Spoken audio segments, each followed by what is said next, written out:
Živimo v napornem času, ko je skupina otrok s posebnimi potrebami vse bolj številčna in heterogena, ter zato za obravnavo zahtevnejša, velik del populacije pa ima pridružene motnje.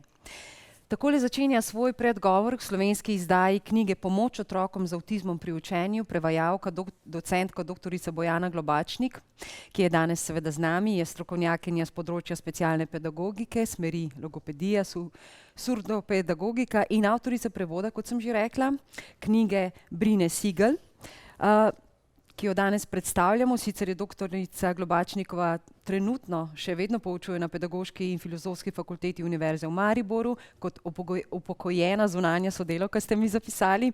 Raziskovalno področje vaše celotne delovne dobe takrat in danes pa obsega vključevanje otrok s posebnimi potrebami, predvsem tiste z govorno-jezikovnimi motnjami in v obdobju zgodnje obravnave. Prav v tej zgodnji obravnavi bomo danes kar nekaj besed rekli. Sodelovali pa ste tudi v različnih projektih, tako doma kot v tujini. Med drugim ste leta 2010 koordinirali delovno skupino za zgodnje posredovanje v otroštvu in pri tem projektu je sodelovalo kar 27 evropskih držav. Toplo pozdravljeni. Lep pozdrav tudi v mojem imenu vama in pa zbranim obiskovalcem. Tako je, spoštovani, spoštovane, zato ker pa je avtizem pravzaprav predstavlja širok spekter različnih primanjkljajev oziroma simptomov, ki se kažejo v, kot rečemo, netipičnem razvoju otroških možganov, pa seveda vse to vpliva tudi na psihosocialna življenja, ne samo teh otrok, pač pa tudi njihove okolice, staršev, učiteljev, strokovnih delavcev. Smo seveda povabili še eno eminentno gostjo, profesorico doktorico Vesno Švab, specialistko psihiatrije, ki dela večinoma s pacienti s psihotičnimi duševnimi motnjami na področju psihiatrične rehabilitacije. Prav tako ste soustanoviteljica ter predsednica največje slovenske nevladne organizacije na področju psihosocialne rehabilitacije oseb s hudimi duševnimi motnjami. Hkrati pa ste vodja programa skupnostne psihiatrije v Republiki Sloveniji z več kot 250 objavljenimi znanstvenimi članki. Dober dan tudi vam. Dober dan, hvala za povabilo. No, avtizem, kot sem rekla, je en zelo širok pojem.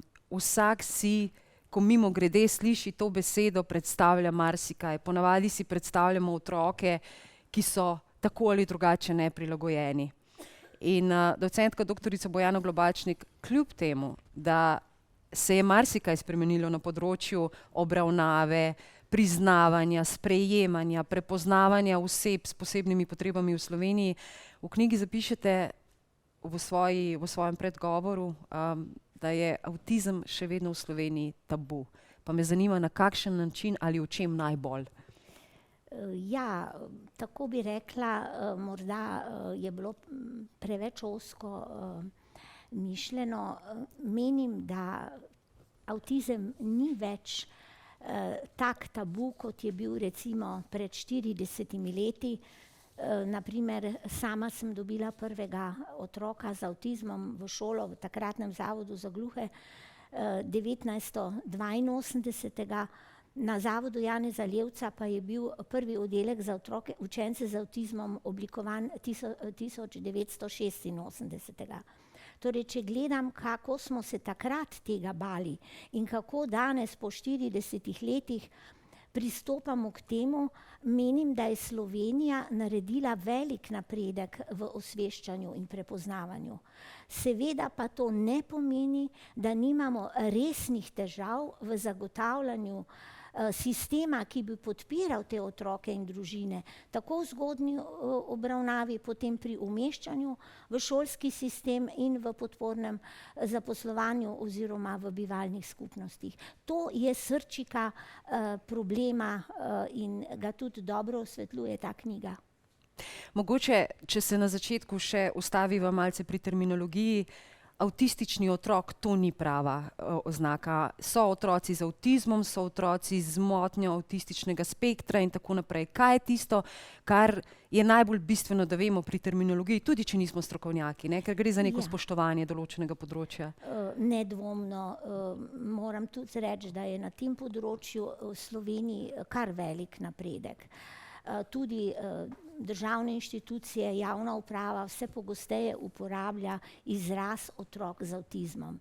Namreč že 10 let UNESCO in pa tudi Evropska agencija za inkluzivno izobraževanje opozarjata, da je vedno otrok na prvem mestu in je središče dogajanja, potem šele mi dodajamo primanjkljaj, oviro oziroma motnjo. Tudi za odrasle mi rečemo osebe z invalidnostjo, ne? Ali otrok s slepoto in slabovidnostjo in tako naprej.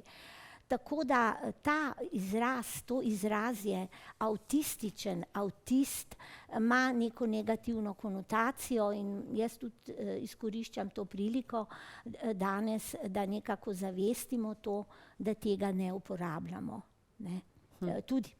Tudi Brina v tej knjigi to poudarja in se namenoma temu izogiba. Jaz mislim, da v knjigi je samo enkrat avtističen, ko ni šlo drugače. Nismo našli druge zveze, drugače tega izraza v knjigi ni. No, knjiga Brine Siegal, Pomoč otrokom z avtizmom pri učenju s naslovom Načini obravnave za strokovnjake in starše je izjemno kompleksno delo. Tudi prevod je verjetno bil izjemno kompleksno dejanje oziroma početje. No, ampak bere se lahko tako, da pravzaprav, če želite določeno temo, se o njej poučiti, ni treba prebrati seveda celotne knjige. Ali ste starš, ali ste učitelj, je pa seveda zelo priporočljivo, da jo. Zakaj? Zato, ker avtorica zelo postopno pravzaprav nas vodi v ta svet. Prej ste mi omenili, doktorica Globačnikova, da je 2000 otrok vodila skozi svoje življenje. Približno, ja. Približno. Ja. No, profesorica doktorica Švab na začetku zelo lepo opredeli tudi, zakaj prihaja do določenih primanjkljajev, do določenih netipičnih ali atipičnih razvojev otroških možganov. Več je seveda teh razlogov. Tu so tudi, ali so starši prepozno imeli otroke in tako naprej. Pa vendar, kaj so tisti najpogostejši, če jih lahko mogoče zdaj čisto iz tega zdravstvenega, medicinskega vidika, kaj so najpogostejši vzroki, da se otrok rodi z perspektivo atipičnega razvoja možganov?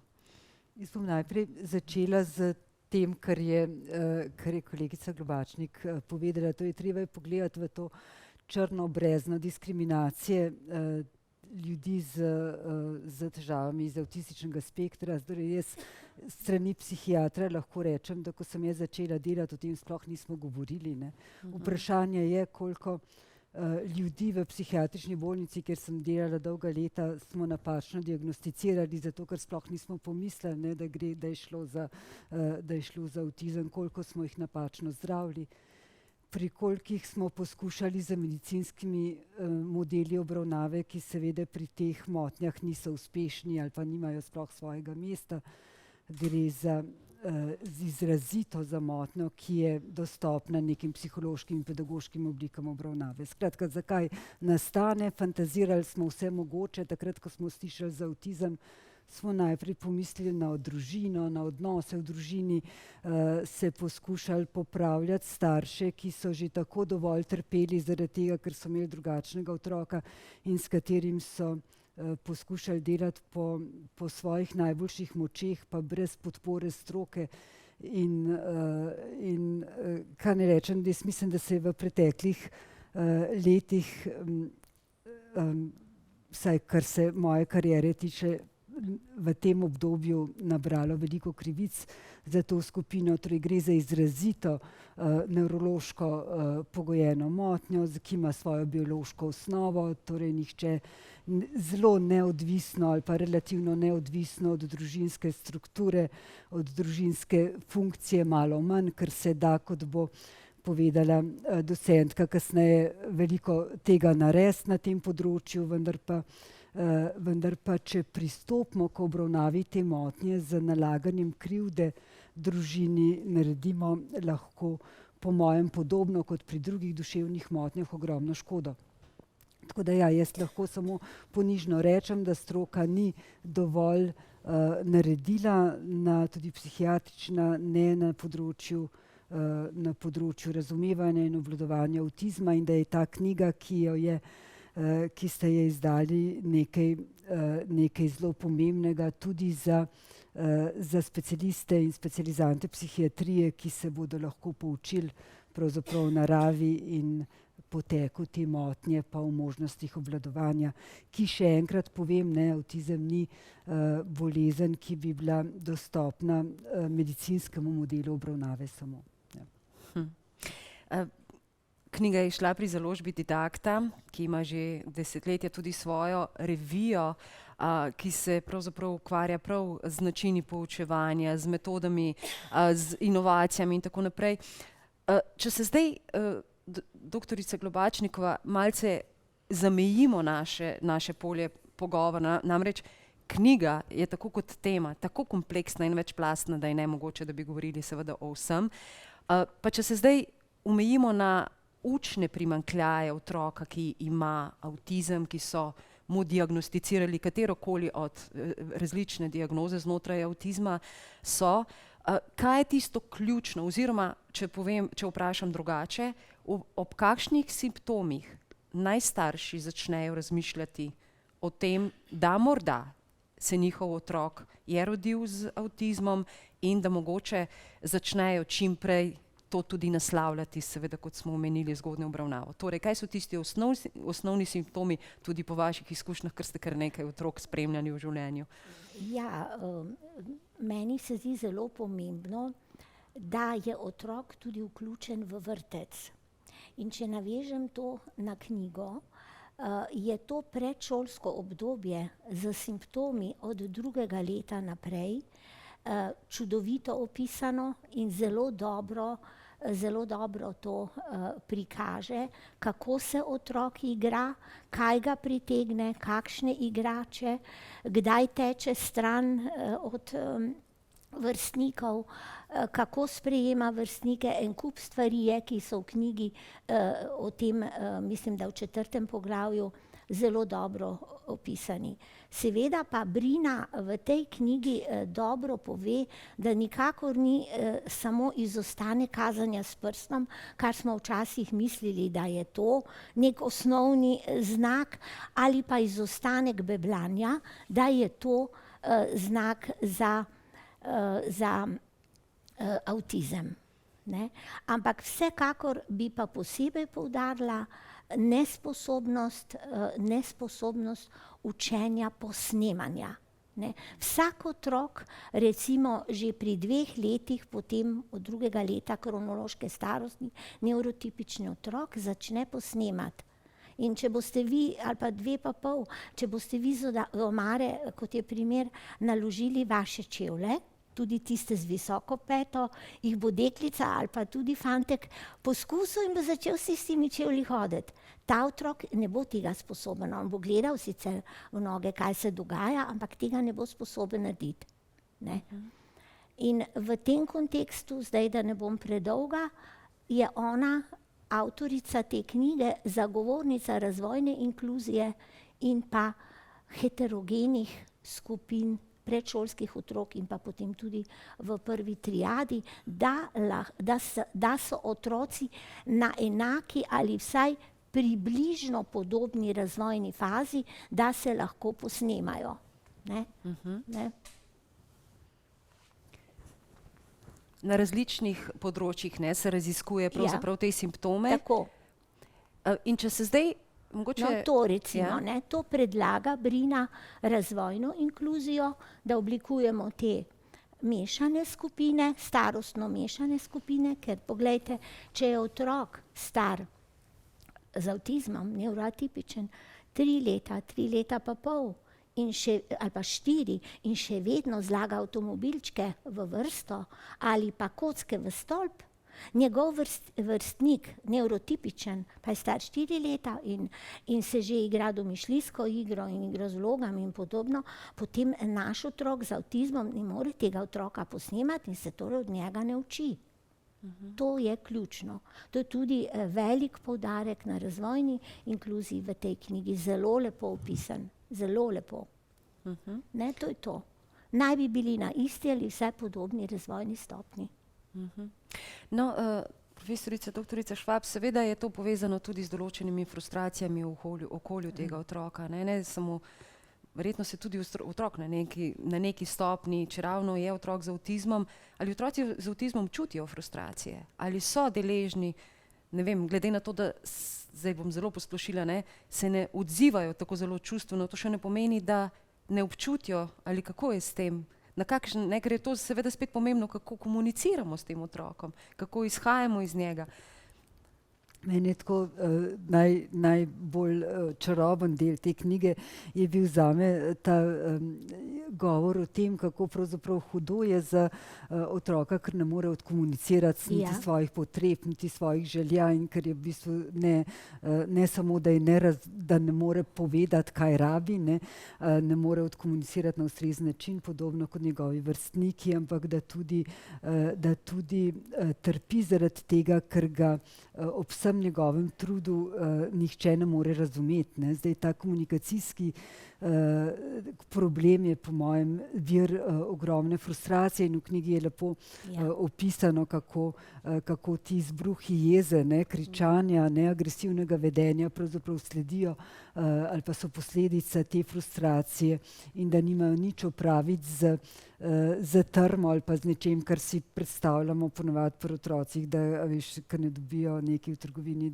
ampak da imajo pravzaprav, da gre za resnično strašljivo stisko, ker ne more izraziti svojih želja in potreb in kako pomembno je za bližnje, da lahko sežejo v ta njegov svet in prepoznajo dejanske potrebe. Tako da seveda za otroke je to verjetno ključen problem v njihovem odraščanju. Zdaj ampak, če pogledamo na mamo, ki se srečuje ali pa ki ima ob sebi otroka, ki z njo ne komunicira, ki ne izraža ljubezni, ki ne zrcali njene skrbi, kot smo mame navajene v zgodnjih obdobjih. Razumem, je pa to tudi ogromna frustracija, ki je bila po mojem tudi v preteklih letih povsem spregledana. Tudi zato, ker smo, kaj ne rečem, po krivici iskali neke dinamske razloge za to, da so ti otroci pač taki, kot so. V glavnem niso frustrirani samo otroci, frustrirani so tudi njihovi bližnji in to v veliki meri. Jaz imam v svoji ambulanti delam z nekaj ženskami, ki imajo otroke z avtizmom in vem iz njihovih pričevanj, kako dolgo zdržijo res to frustracijo, pa vendar jih na koncu lahko preplavi ta globoka žalost, ki je. In utrujenost, to so navadno kronično utrujene, izčrpane mame, izčrpane družine. In zato je verjetno zgodnja obravnava pomembna tudi za mame. Bomo šli potem, zakaj je zgodnja obravnava pomembna v tem učnem smislu, ampak kako zelo pomembna je tudi v tem psihosocialnem smislu za celotno družino. Je, pa vendar spet, mogoče še med klic, vemo, starši takoj želimo v akcijo, takoj želimo pomagati, takoj bi začeli zgodnjo obravnavo, če ravno je diagnoza komaj postavljena ali še celo ne, mi bi pa že, zato ker bi radi otroku takoj pomagali. Včasih to ni dobro, včasih je fino počakati. Ampak mislim, to je pač intuitivno, to ne morete zdaj iti preko tega, seveda si želimo pomagati čim prej in zato sta dva razloga. Prvo ta, da zmanjšamo lastno frustracijo, ker ne moramo pristati nikoli v življenju, da svojemu otroku ne bomo mogli pomagati.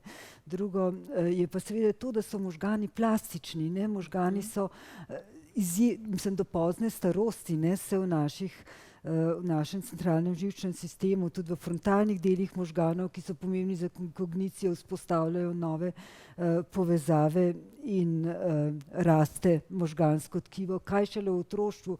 In seveda vsaka zamuda pri tem razvoju, mati to čuti, je izgubljen čas, ki ga morda ne bo mogoče povsem vsaj ne povrniti. Tako da ja.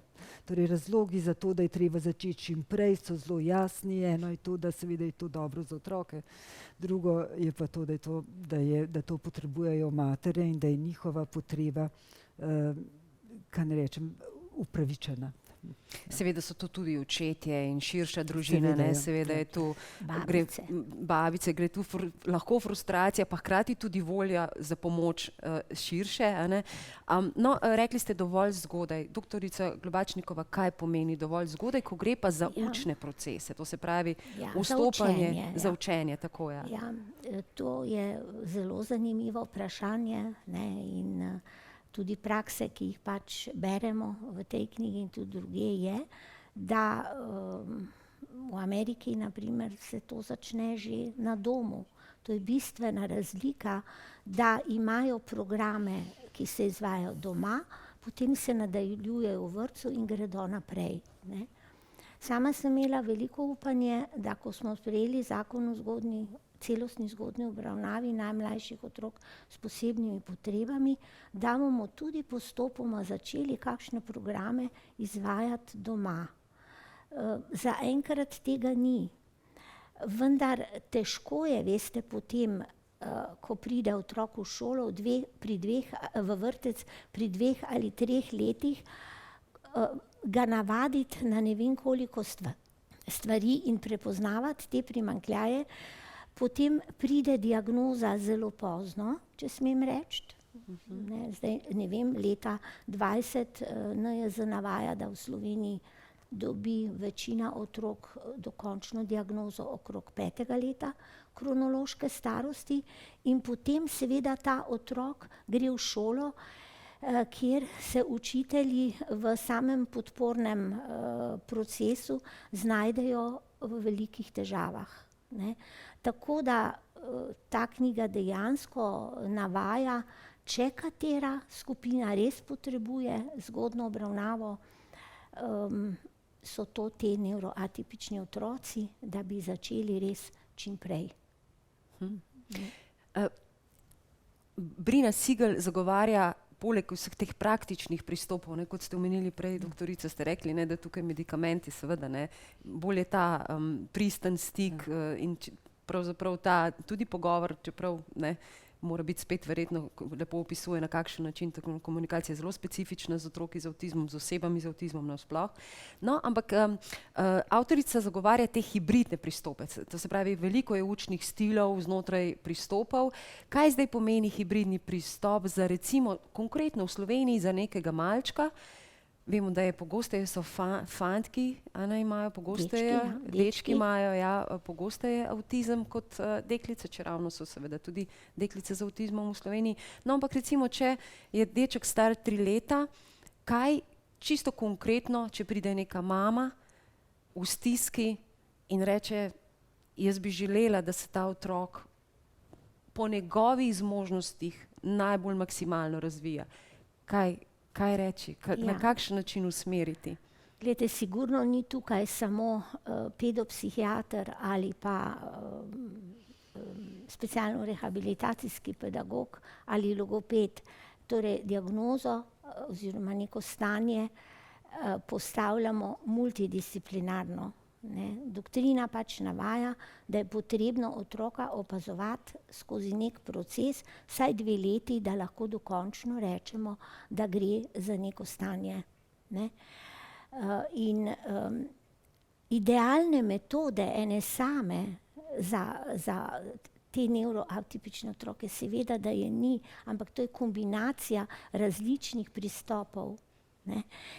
Vendar pa tu nastane drug problem, da moramo za to imeti dovolj ustreznih strokovnjakov, ne, logopedov, delovnih terapevtov, Veliko profilov je vključenih. Tako, ogromno, ki pač timsko sprejemajo odločitve in timsko nekako dajo neke strategije, kaj bi se naj prvenstveno pri otroku obravnavalo ali z njim delalo, ne. To je. Mogoče bi to povedala v zvezi z zgodnjo obravnavo, če še dovolite, na splošno in samim raziskovanjem avtizma, ne samo v Sloveniji, tudi v svetu, ne. Brina pravi, da še vedno je raziskovanje zelo skromno. Ali pa se osredotoča predvsem na ta farmakološki del, torej na zdravila, ki dobijo, da tega je kar nekaj, ne. In raziskave so v glavnem narejene samo na tistih otrocih, ki so visoko funkcionalni, ki dobro delujejo, manj pa na teh šibkih, ki rabijo veliko podpore pri učenju in pa poučevanju. To je problem, ne. In zato se meni zdi, da bi v Sloveniji tudi še bolj izpostavljali, kolikor se da, primere dobre prakse, ker mi imamo ogromno nadarjenih mladih učiteljev, ogromno, ki imajo energijo, entuziazem, da to počnejo, ker to je že bolj umetnost kot pa samo poučevanje, ne. In to je treba recimo izpostavljati. Doktorica Švab, ves čas razmišljam ravno o tem, ne, kako zelo pomembni so potem odnosi, ne samo znotraj družine, ampak tudi navzven. To se pravi, težav, se bomo dotaknili še, zakaj nimamo še vedno stalnih spremljevalcev za otroke z avtizmom v Sloveniji, ne.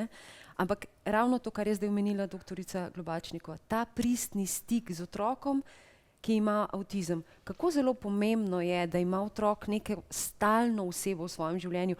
Prej sem omenjala, ne, ni samo mama, je to tudi oče, seveda tudi vloga verjetno zelo pomembna, tudi očeta, staršev nasploh, ampak tudi teh zunanjih, če tako rečem, bližnjih oseb. Kako zelo pomembno je, da ima ta otrok, ki ima avtizem, neko stalnost stikov, odnosov za njegov tudi psihofizični in tudi psihološki razvoj znotraj pač njegovih sposobnosti.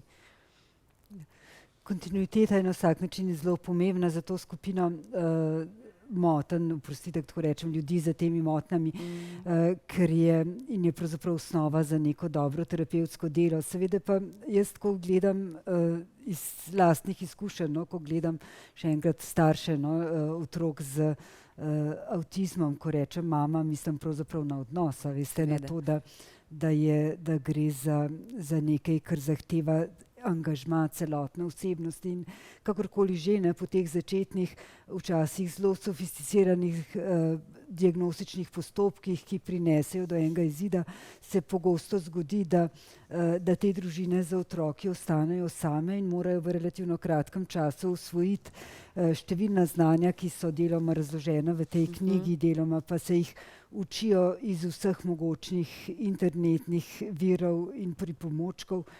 In poskušajo narediti najboljše. No. Tisto, kar jaz vem iz pripovedi mojih pacientk, je, da je seveda delo z otrokom z avtizmom celodnevni delavnik. Garanje, ja.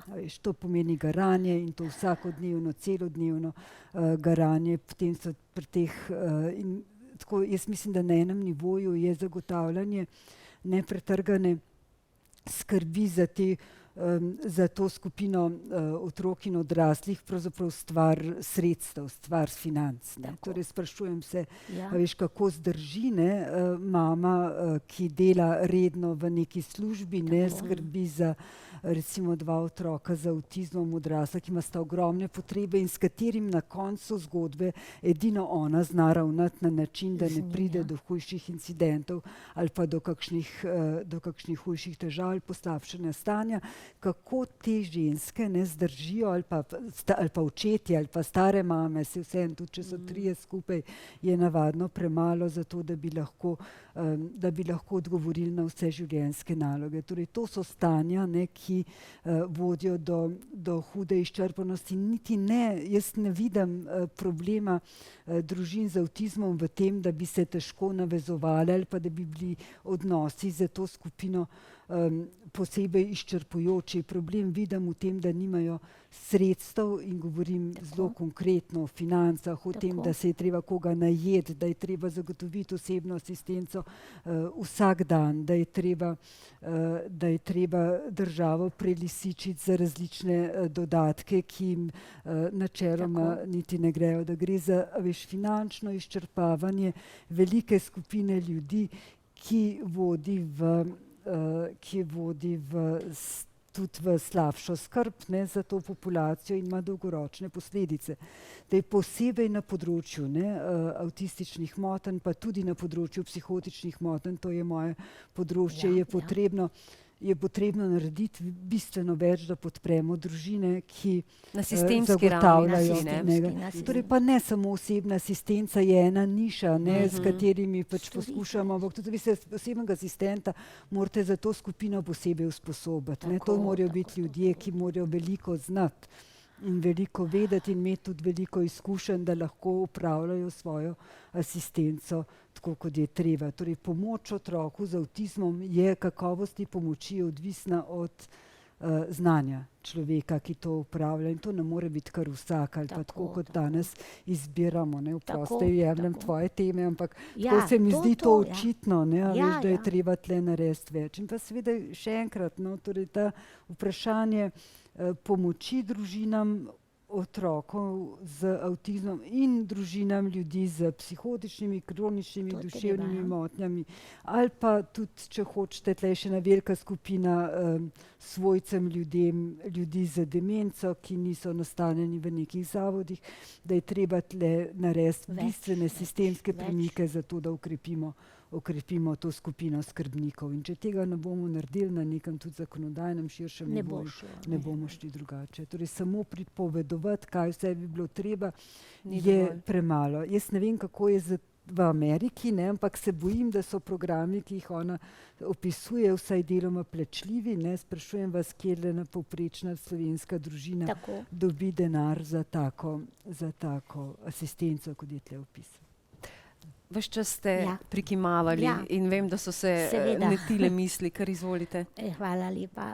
Torej, jaz sem sama v uvodni besedi povedala, da Brina je seveda vrhunska strokovnjakinja v Ameriki, ampak sama tudi, ko sva bili v povezavi, je posebej poudarila, ker ve, da prihajam iz majhne države, da je zagovornica javnega šolstva. Torej, da se tudi, to pomeni, da se tudi osnovne podporne storitve tem družinam in otrokom zagotavljajo iz javnih sredstev. Kolikor pa imam kontakta s temi družinami in tudi s starši seveda, povedo, da zelo veliko storitev plačujejo, kar je kolegica Švabova povedala, in to je dejansko, ker so čakalne vrste tako dolge, da to plačujejo, in to je dejansko nedopustno. In to niso mali zalogaji, ne? Ja, ne bom govorila konkretno o teh vsotah, ampak to je kar nanese za posamezno družino, ki je pač ne zmore. Ena od rešitev na sistemski ravni, ko gre za javno šolstvo, je seveda inkluzija, oziroma naj bi bila. Ampak tu se tudi obe sta, vedno se vprašamo, prej ste rekli fino, da gre otrok v vrtec, javni vrtec, kakorkoli, vrtec, to se pravi v neko okolje, kjer če ne drugega se sploh vidijo te bistvene spremembe, te bistvene drugačnosti, če temu tako rečemo, kar ne pomenijo ločenosti, pač razlike v razvoju. Kaj pa potem, ko otrok vstopa v šolo? Rekli ste približno pri 5 letih, recimo diagnoza. Pa vendarle potem nekateri starši, glede na to, da imamo možnost inkluzije, da imamo spremljevalce oziroma da imajo ti otroci možnost dodatne obravnave tudi v šoli, seveda vztrajajo starši radi, da gre otrok v javno šolo, da ali ne, oziroma kdaj je inkluzija lahko za te otroke morda tudi korak nazaj ali pa saj ne korak naprej. Torej, v našem sistemu. To je pač to vprašanje otrokovih pravic oziroma to dejstvo, da imajo starši možnost izbrati inkluzijo. Oni se pač odločijo za večinsko šolo, torej inkluzivno šolo, to je to izobraževanje na njihovo željo. Vendar pa, če strokovnjaki ocenijo, da bi bilo za otroka bolje, da bi bil v nekem specialnem razredu, je to potem že nek pokazatelj, da bo inkluzija, to vključevanje manj uspešno. Na to temo inkluzivnega izobraževanja vam bi rada pokazala eno drsnico. to je podatek Ministrstva za vzgojo in izobraževanje za tekoče obstoječe šolsko leto, kjer pravzaprav vidimo, to je ena generacija učencev, znotraj posameznih razredov, koliko imamo učencev z motnjo avtističnega spektra oziroma avtizmom, verjetno so to tudi ADHD, ne, verjetno tudi zraven še z drugimi nevrološkimi primanjkljaji. In je zanimivo, da v prvem razredu, to so 6 do 7 let stari otroci, imamo samo 10 učencev, ne. Medtem ko v 9. razredu, to malo slabše vidite, je 38 učencev, ne. Jaz sem to potem preverjala, sem mislila, da je kakšna napaka, ampak poglejte, ta podatek nam pravzaprav zelo veliko pove. To je aktualni podatek. Ali pozno odkrivamo, ali se pokaže kasneje, ali so mogoče kakšne želje staršev, ali so postopki dolgi, ali manj verjetno je, da pridejo iz specialnih ustanov nazaj v večinsko šolo, ampak ta podatek je zelo poveden, ne? Tako da vidimo, kaj se dogaja. Ob tem, da mogoče pogledamo to dejstvo, ki ga Brina navaja tudi v knjigi, da je pač največ otrok, 70% obravnavanih, s pridruženo motnjo v duševnem razvoju, ne. To se pravi, da so ti otroci v šolah s prilagojenim programom, torej v nižjem izobrazbenem standardu ali v posebnem programu, a ne. Zgornja, prva, ta najtežja skupina, 15% ravno tako, a ne. In pa nekako 10 do 15 je pa teh visokofunkcionalnih. Torej, da tisti podatek, ki sem ga prej pokazala, bi dejansko zahteval, mislim, eno analizo, ne. Analizo in resno preverjanje, presojanje. Resno presojo, kaj se pravzaprav tukaj znotraj dogaja, ne. Mogoče bo kdo iz auditorija potem lahko pojasnil. Kaj pa ti misliš? Jaz bi mislila, da prepozno prepoznajo, ne, ali kaj? Ja, jaz bi skoraj rekla, da prepozno, ne upam pa seveda toliko posegati kot pedagog na področje medicine in pa drugih teh ved. Mogoče pa lahko izkoristimo zdaj trenutek, je kakšno mnenje, zakaj število otrok z motnjo avtističnega spektra skozi razrede rase. Mogoče, če imate kakšno, ja, gospa v modrem, čakajte, boste dobili mikrofon, da se vas bo slišalo tudi sicer. Hvala lepa. Lepo pozdravljeni. Sem Natalija Vovkornik, prihajam iz Zavoda za šolstvo. Spoštovana kolegica Bojana me je tako pomenljivo pogledala, da sem pričakovala, da kaj krog podatkov povem. Namreč prihajamo in moje kolegice na moji desni iz oddelka za usmerjanje in seveda mi tudi spremljamo in hkrati vodimo te postopke usmerjanja otrok s posebnimi potrebami, med katerimi so seveda tudi otroci z avtističnimi motnjami. Zdaj, sama sem premišljala, ko je kolegica doktorica Globačnik te podatke nekako predstavila in tudi povedala, kaj bi lahko bili razlogi. Gotovo je eden izmed razlogov tudi ta, da se diagnoza postavlja kasneje, ko je otrok že vključen v šolo.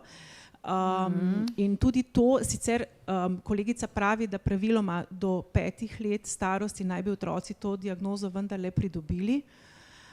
Mislim pa, da je tudi kar nekaj otrok z avtističnimi motnjami skritih v drugi največji skupini otrok s posebnimi potrebami. To so otroci, ki imajo opredeljenih več primanjkljajev, ovir oziroma motenj in jih po moje v teh podatkih, ki jih ministrstvo objavlja, jih ne vidimo. Ne? In to sta tudi obe današnji gostje omenili, da se ob seveda prepoznanem avtizmu pojavljajo še druge vrste primanjkljajev, ali je to, kolegica je omenila motnjo pozornosti in koncentracije. Seveda zelo veliko je teh otrok, ki imajo tudi motnjo v duševnem razvoju opredeljeno in so seveda izobražujejo v prilagojenih programih in podobno, ne. Tako da lahko je to tudi eden izmed razlogov, da se nam ta skupina, to število teh učencev iz razreda v razred na nek način tudi povečuje tukaj, ne. Ja. Najlepša hvala. Ja. En del odgovora imamo, Ja. drug del pa zahteva presojo, kot ste rekli. Ne? Tako Spet, bi to je mogoče spet še raziskovali. naprej. Tako. Ravno to, ne, to je področje tako iz medicinskega, psihiatričnega vidika, kot z vidika pedagoga oziroma iz izobraževalnega vidika, edukacijskega. To je pravzaprav, kot bi rekli Angleži, never ending story. Ne. Na nek način je to prostor raziskovanja se ves čas na novo odpira. Zakaj? Ker so tudi otroci, vsak ima specifično, ne vem, kombinacijo primanjkljajev, vsak je specifično atipičen. Ja, ja. In me zanima, veliko tudi avtorica Sigl govori o tej individualizaciji obravnave.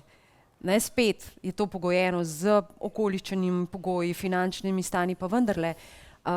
Mogoče najprej profesorica doktorica Švab, kako zelo pomembno je tudi za družino, da je zelo jasno, kaj ta otrok potrebuje. Če ravno se to spreminja skozi njegov razvoj, a ne, se potrebe njegove se tudi razlikujejo. In znotraj tega, otroci z avtističnimi motnjami so v nečem vedno zelo lahko odlični, ne, so lahko v določenem delu svojih lastnosti lahko izstopajoči nekateri. Kako zelo pomembno je, da starši dobijo zelo jasne informacije, tudi ko gre iz teh, ne, psiholoških vidikov. Ja. Kako je to pomembno za čisto psihološko stanje starša? Prej ste rekli, ne, odkot sploh še dobijo to energijo. Morda ravno iz tega, ker vsaj približno vedo, zakaj gre. Ali pa vsaj približno jim to pokaže neko smer, kam se lahko obrnejo. Ali na sistemski ravni, ali pa pač...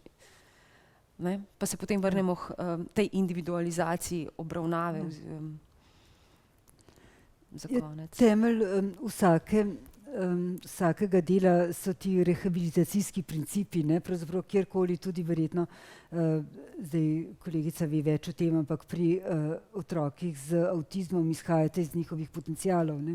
In to je tudi tisto, kar verjetno daje staršem moč, da zmorejo veliko več kot drugi ljudje ali pa kot povprečni ljudje v okolju. Torej, prav gotovo je vsak individualen načrt obravnave, ki ga zdaj delamo že na vseh segmentih sistema za vsakogar, za težavami vsaj poskušamo v najboljši možni meri poskuša biti prilagojen vsakemu posamezniku.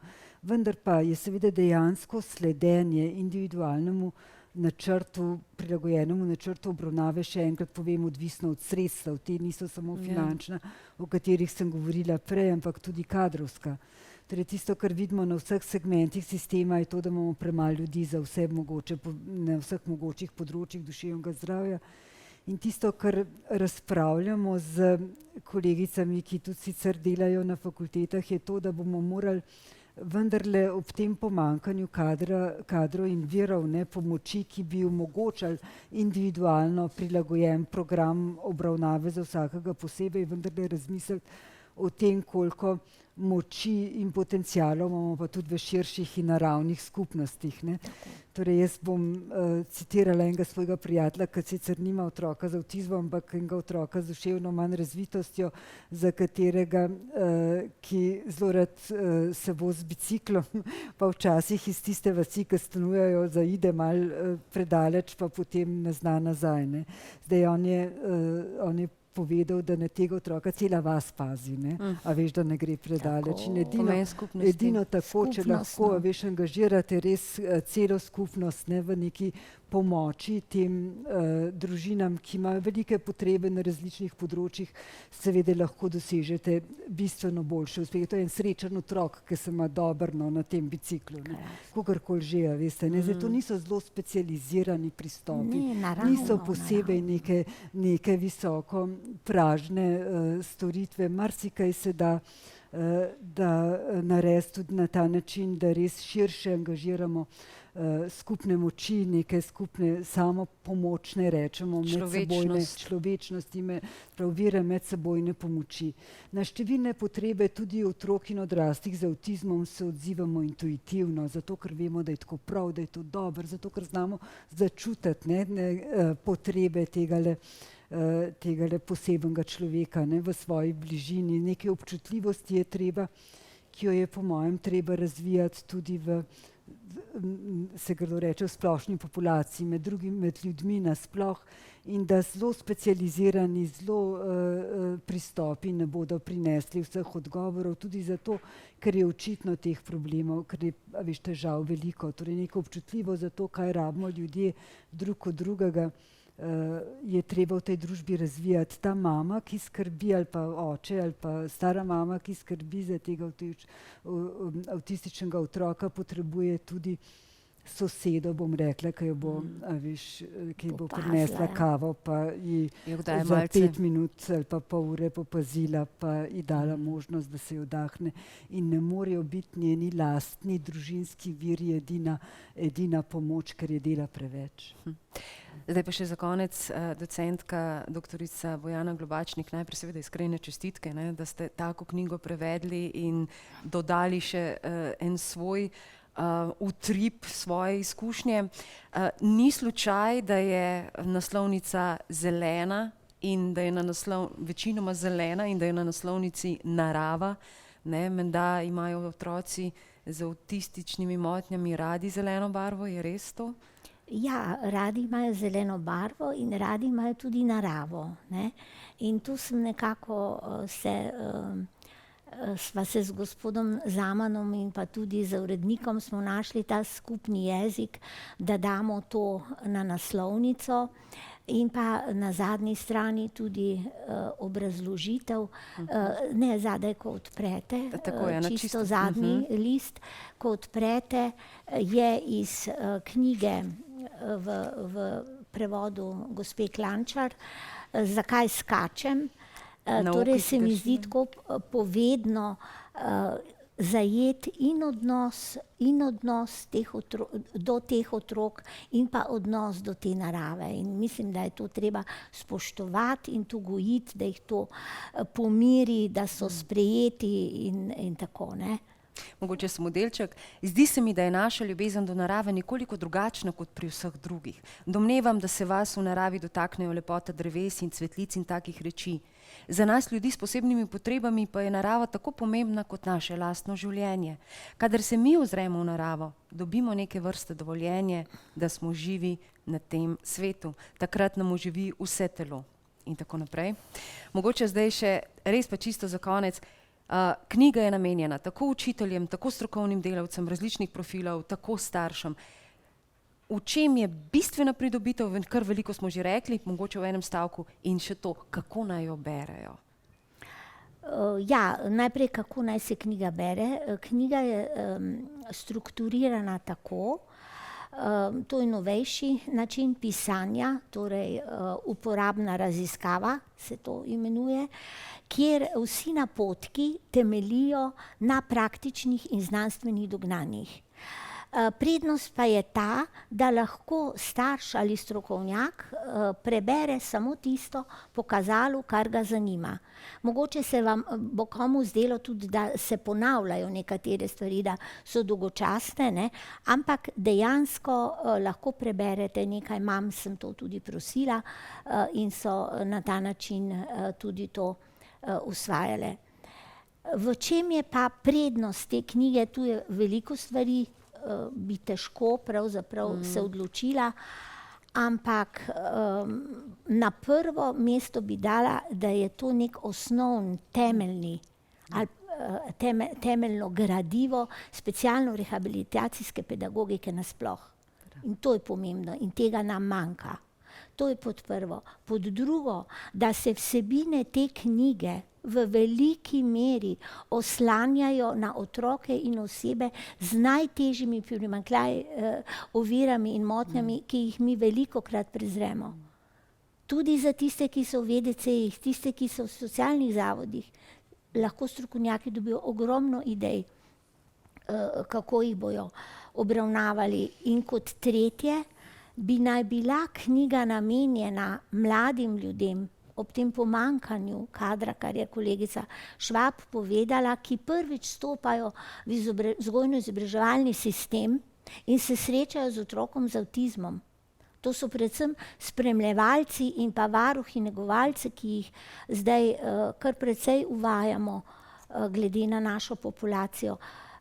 Za njih bo potrebno na ravni države narediti neko sistematično, krajše izobraževanje, predno bodo vstopali k tem otrokom. Ne, ker oseba, ki nima znanja o razvoju otroka, o razvojnih fazah in o avtizmu, ne more ali pa zelo težko sledi dejanjem in potrebam tega otroka. Doktorica Švab jim zelo, zelo pomaga, če ima tudi neko srčno afiniteto ta človek do tega, kar počne. Ne? Srce je treba imeti pri tem delu. Ne vem, kdo je rekel, ampak nekdo je rekel, da ravno otroci, ljudje s posebnimi potrebami na nek način srčijo našo družbo. Jaz bi se kar strinjala, upam, da tudi vidve. In ta knjiga je danes seveda, ker je predstavitveni trenutek, ima tudi predstavitveno ceno, kar nekaj evrov je cenejša, kar nekaj ljudi je z nami, lahko si jo bojo privoščili z podpisom prevajalke. Sicer pa knjiga je na voljo tako prek spletne strani Didakta, kot seveda tudi v knjigarnah. In najlepša hvala docentki doktorici Bojani Globačnik za tako veliko delo. Pozdravite gospo Sigl, ko imata ponovno stik. Ja, se je rekla, da bo objavila knjigo na svoji spletni strani, sicer najprej rekla v slovaščini, ne, na kar sem jo pa pač obrazložila, da je to slovenščina, ne, naš jezik. Hvala lepa. Ja. Hvala. In seveda tudi profesorici doktorici Vesni Švab najlepša hvala in sodelovanje lepo še naprej. Vam pa en prijeten dan in osrčite si ga na način, ki je za vas najboljši. Hvala lepa. Hvala.